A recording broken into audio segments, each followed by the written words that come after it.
పెట్టి తేలిక ఉందా? ఎంత ఇస్తున్నారు జతకి? ఓన్లీ ఇస్త్రీ, ఓన్లీ ఐరన్. ఈ షర్ట్కి 1000 రూపాయలు తీసుకో.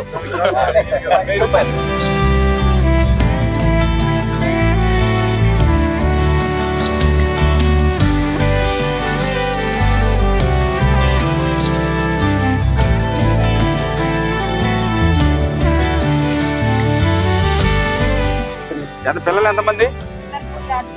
మొన్న తల్లికి వందలు వచ్చినాయి అమ్మా? ఎంతమంది వచ్చింది? 39,000 వచ్చిందా? ఎక్కడ చదువుతున్నారు పిల్లలు? 39,000 అకౌంట్ లో పడినాయి. సంతోషమేనా?